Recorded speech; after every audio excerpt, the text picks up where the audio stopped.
Hey friends, hello, welcome back to our channel Kriti Varnwal blogs. तो friends, कैसे हो आप सब एंड कैसी चल रही है आपकी प्रिपरेशन कॉम्पिटिटिव एग्ज़ाम की? एंड कमेंट में ज़रूर बताएं कि आप कौन से एग्ज़ाम की तैयारी कर रहे हो। आज हम पढ़ने वाले हैं क्या, इंग्लिश सब्जेक्ट। तो इंग्लिश सब्जेक्ट में एसएससी सीजीएल प्रिपरेशन जर्नी का डे 2 है इंग्लिश सब्जेक्ट के अंदर। तो आज हम पढ़ने वाले हैं वर्ब, हेल्पिंग वर्ब क्या होता है, मेन वर्ब क्या होता है, इसके डिटेल्स पढ़ेंगे, एग्जाम्पल्स देखेंगे, यूजेस ऑफ वी देखेंगे, uses of do, uses of have, ये सारी चीज़ें हम देखेंगे, उसके एग्जाम्पल्स सॉल्व करेंगे एंड बहुत अच्छी तरीके से हम समझेंगे चीज़ों को। ठीक है, वर्ब फॉर्म देखेंगे और बहुत ऐसी नई बातें भी जानेंगे। तो वीडियो पे में अंत तक बने रहिए। चलिए बिना लेट किए हुए स्टार्ट करते हैं इस वीडियो को, आज के दिन को, आज के सेशन को। फ्रेंड्स, ये रहा आपके सामने वर्ब। आज हम वर्ब पढ़ने वाले हैं और आज इंग्लिश सब्जेक्ट का डे 2 है। डे 1 का वीडियो आपको दे दिया गया है डिस्क्रिप्शन में, मैंने लिंक सेंड किया हुआ है, आप उसे ज़रूर देखें। ठीक है, तो बिना लेट किए हम स्टार्ट करते हैं इस सेशन को। The verb is a word or group of word which talks about the subject and tells us what the subject is doing or what is happening with subject or the state of the subject। verb वह शब्द है जो subject के बारे में बात करता है और हमें बताता है कि सब्जेक्ट क्या कर रहा है, सब्जेक्ट क्या कर रहा है या सब्जेक्ट के साथ क्या हो रहा है या फिर सब्जेक्ट की स्थिति, स्टेट क्या है। ठीक है, so we can say a verb express on an action or a state। हम कह सकते हैं कि verb किसी एक्शन या स्टेट को व्यक्त करती है। ठीक है, क्या करती है? व्यक्त करती है। आइए हम verb के टाइप्स देखते हैं। There are 2 types of verb, 2 types of verb। सबसे पहला होता है मेन verb, दूसरा होता है हेल्पिंग verb। हेल्पिंग वर्ब समझते हैं। हेल्पिंग वर्ब में आता है modals be, do, have, shall, will, can, may, should, must, etc। From be का फॉर्म में क्या आता है इज, एम, आर, जो कि प्रेजेंट में रहता है, यानी वर्तमान स्थिति में हम बोल सकते हैं वाज, वेयर। आगे हम पढ़ने वाले हैं मेन वर्ब। मेन वर्ब में आ जाता है basically B1, B2, B3, B4, B5। ठीक है, B4 को ही बोलते हैं B1 + ing। ठीक है, every sentence must have a main verb. Radhika lives in Delhi. Lives क्या हो गया? लिव्स हमारा मेन वर्ब आ गया। इससे पहले कोई हेल्पिंग वर्ब नहीं है, इसीलिए मेन वर्ब और हेल्पिंग वर्ब दोनों यही हुआ।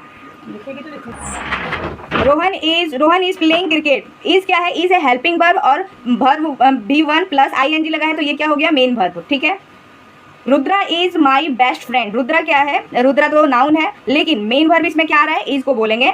Virat will come tomorrow. Virat कब आएगा? कल आएगा। तो हेल्पिंग वर्ब यहाँ क्या हो गया? विल हो गया और कम मेन वर्ब है। ठीक है, अब जानते हैं मेन वर्ब के बारे में। आइए, every sentence must have a main verb। It's also called the finite verb।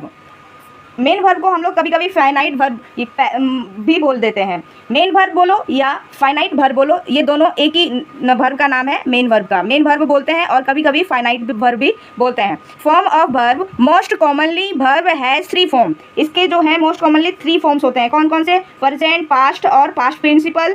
तो आइए हम देखते हैं। मोस्टली 3 वर्ब होते हैं, B1, B2, B3, इसी फॉर्म में सेंटेंस बनते हैं। तो चलिए, B1 होता है हमेशा प्रेजेंट में। ठीक है, वो प्रेजेंट को दिखाता है, प्रेजेंट में जो हो रहा है, वर्तमान में जो हो रहा है उस चीज़ को बताता है। Present form go, stay, being, bring, etc।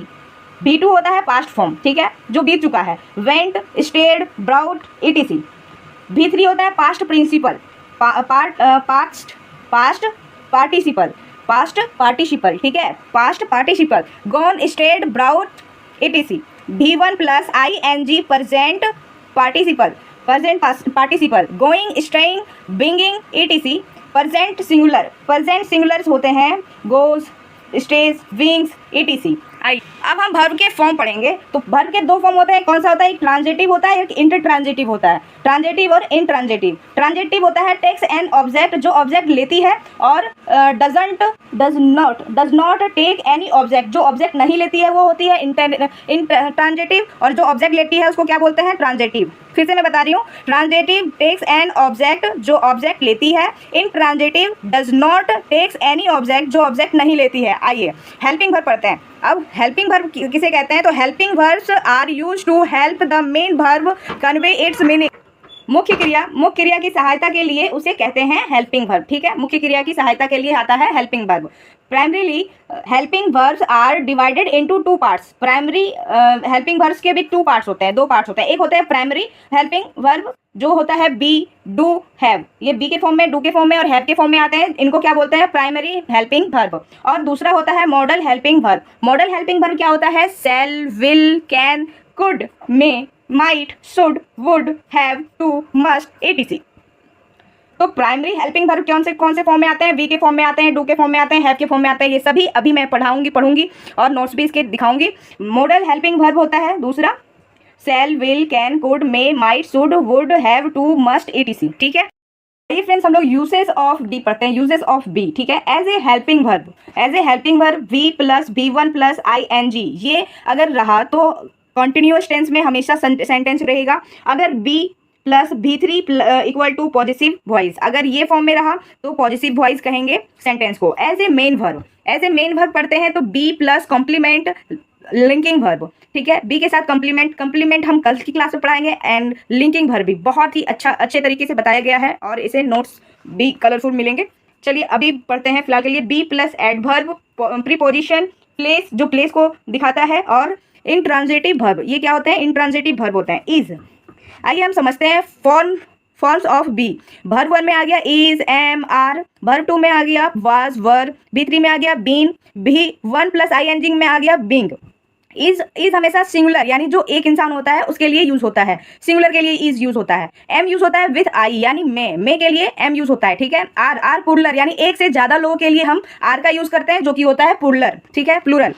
Was singular, was क्या होता है, सिंगुलर जो आई के साथ यूज होता है। वर क्या होता है, प्लूरल होता है, ठीक है। हमें ये चीजें याद रखनी है। एग्जाम्पल से और अच्छे तरीके से हम समझ सकते हैं। तो एग्जाम्पल देखते हैं, राहुल इज प्लेइंग। तो राहुल क्या है, राहुल है नाउन। इज क्या है, ये इज वी के फॉर्म में आता है। ये ऊपर देख सकते हो ये आ गया वी के फॉर्म में। तो ये क्या हो गया, हेल्पिंग वर्ब हो गया। और B1 प्लस ING है तो ये क्या हो गया, ये मेन वर्ब हो गया आपका, ठीक है। और ये जो है प्रेजेंट कंटिन्यूअस टेंस में आ गया क्योंकि ये राम इज प्लेइंग क्रिकेट। वो क्या कर रहा है, राहुल क्या कर रहा है, राहुल खेल रहा है, ठीक है, वो वर्तमान में चल रहा है, ठीक है। तो इसीलिए present continuous tense. Radhika is beautiful. तो राधिका हो गया नाउन, मेन वर्ब हो गया आपका इज क्योंकि इससे पहले नहीं है। Radhika is beautiful, beautiful is Radhika, ठीक है। तो ब्यूटीफुल क्या है, एडजेक्टिव है। Mohan is a policeman. तो पुलिसमैन कौन है, मोहन है, और मोहन क्या है, पुलिसमैन है। तो इज हो गया मेन वर्ब आपका और पुलिसमैन हो गया नाउन, ठीक है। आई एम इन दिल्ली, मैं दिल्ली में रहता हूँ, ठीक है। तो मेन वर्ब क्या हो गया, मेन वर्ब के इन तो यहाँ पे नहीं होता है कुछ भी, तो मेन वर्ब क्या हो गया, एम हो गया आपका। रिया इज हेयर, रिया यहाँ है, ठीक है। तो इसे क्या बोलेंगे, इज को बोलेंगे मेन वर्ब और हेयर को बोलेंगे एडवर्ब। ये एडवर्ब कैसे हुआ मैं आगे बताऊंगी।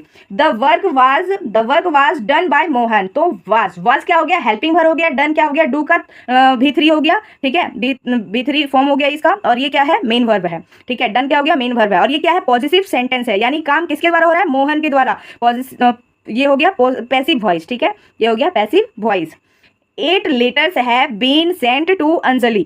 तो हैव बीन क्या हो गया, यहाँ पे हैव बीन हो गया हेल्पिंग वर्ब और सेंट क्या हो गया, मेन वर्ब। तो ये पैसिव वॉइस में आता है, ठीक है। रिमेंबर, आइए पढ़ते हैं क्या लिखता है। when the subject of the sentence is not the doer of the action, the sentence usually comes in the passive voice. When the subject of the sentence is not the doer of the action, the sentence usually comes in the passive voice. का basically मतलब है जो action subject पर हो रहा है और subject कुछ कर नहीं रहा है उसको कहते हैं पैसिव वॉइस। पैसिव वॉइस को हम नेक्स्ट क्लास में पढ़ेंगे और इसी में कुछ और समझेंगे, ठीक है। तो यूजेस ऑफ डू देखते हैं अभी। As a helping verb do make to make negative and interrogative sentence with part and present parts and present indefinite tense. do के साथ plus do plus B1 as main verb do plus noun forms of do. तो B1 में होता है do और does. do होता है singular के लिए यूज और does होता है प्लूरल के लिए यूज। B2 में होता है did और B3 होता है done and B1 plus ING होता है doing, ठीक है। आइए हम सेंटेंस से समझते हैं। he does not go to school daily. तो डज क्या हो गया, डज हमारा हेल्पिंग वर्ब आ गया और गो क्या हो गया, हमारा मेन वर्ब आ गया। She did not attend the meeting. तो डिड क्या हो गया हेल्पिंग वर्ब और अटेंड क्या हो गया main verb. She does her homework her work honestly, तो वर्क क्या हो गया, वर्क यहाँ नाउन प्रोड्यूस करता है एंड डज क्या करता है कि मेन वर्ब है। ठीक है, यहाँ पे इसके अलावा कोई और वर्ब नहीं है इसीलिए मेन वर्ब है। Why did you not come to the party, helping verb है did and main verb B1 है तो कम। ठीक है, how do you manage all this work, तो हेल्पिंग वर्ब हो गया डू और manage main verb. Do you know, do does do did can we use in affirmative sentence to impressive an action we shall discuss this concept later. Usages of have, हम पढ़ेंगे अब usages of have. As helping verb have plus V3 to make perfect tense. As main verb have plus noun to show patience. Other usages of have will be explained when we study verb. जब हम verb पढ़ेंगे तब हमें अच्छे से इससे, अभी हम बेसिक्स नॉलेज ले रहे हैं कि हमें आगे क्या क्या पढ़नी है। तो फॉर्म्स ऑफ हैव क्या होता है, V1 होता है हैव और हैज। हैज होता है सिंगुलर के लिए यूज और प्लूरल के लिए यूज होता है have. V2 had, B3 had, V1 plus ING having. आइए अब हम देखते हैं एग्जाम्पल इसका। ये रहे कुछ एग्जाम्पल्स। तो he has not gone to school yet, तो हैज़ क्या है हेल्पिंग वर्ब है और V3 गॉन है ये है main verb. She has not come to the meeting, has क्या है हेल्पिंग वर्ब और कम क्या है V3। She had a car, तो हैड है मेन वर्ब यहाँ पे। Why have you not come to the party, तो हैव क्या है यहाँ पे हेल्पिंग वर्ब का काम कर रहा है और come V3। Ram has had his breakfast, तो हैज़ है हेल्पिंग वर्ब और हैड है मेन वर्ब। ठीक है, अब हम नेक्स्ट डे में डे 3 में पढ़ेंगे कॉम्प्लीमेंट। ठीक है, तो फ्रेंड्स आज के लिए बस इतना ही। डे 3 में हमने जाना वर्ब, मेन वर्ब क्या होता है, हेल्पिंग वर्ब क्या होता है एंड उसके फॉर्म्स जाने, यूजेस क्या होते हैं, एग्जांपल्स ढेर सारे जाने एंड बहुत सारी चीज़ें आज हमने कवर करी हैं। नेक्स्ट डे 3 में हम कुछ वर्ड्स फॉर्म पढ़ेंगे। ठीक है, 50 60 70 80 ऐसे करके वर्ड्स फॉर्म पढ़ेंगे। V1 V2 V3 के वर्ड्स लेके आऊँगी मैं और वो पढ़ेंगे, वो हमें याद करनी है और तब जाके हम सेंटेंस में वो वर्ड्स पहचान सकेंगे एंड ईजी होगा हमें सब कुछ बनाने में। डे 3 आज कंप्लीट होता है। आज के लिए बस इतना ही।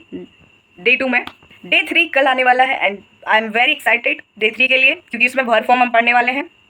तो आपको कमेंट करना है कि आज का ब्लॉग आपको कैसा लगा और आप कौन से कॉम्पिटिटिव एग्जाम की तैयारी कर रहे हो, कमेंट करके ज़रूर बताएं। ठीक है, एंड ये मेरे नोट्स हैं, आपसे मैं शेयर कर रही हूँ, आपको अच्छी लगे हो तो ज़रूर दो सब मेरे नोट्स के लिए ज़रूर कहें। बहुत गर्मी हो रखी है भाई, बहुत ज़्यादा गर्मी हो रखी है, बहुत ज़्यादा पसीना आ रहा है। अभी मैं जा रही हूँ टहलने के लिए।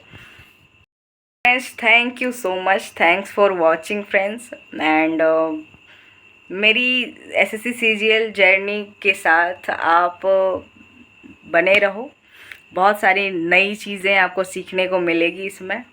ठीक है, मैं अपनी एक्सपीरियंस शेयर करूँगी एंड एक रिक्वेस्ट है कि आप मेरे चैनल को सब्सक्राइब करें एंड प्यारा सा एक छोटा सा कमेंट करें कि कैसा हमारा क्लास पर ब्लॉग्स लगता है आपको एंड मैं इस ब्लॉग में क्या इम्प्रूव करूं। ठीक है, तो थैंक यू, मिलते हैं नेक्स्ट ब्लॉग में।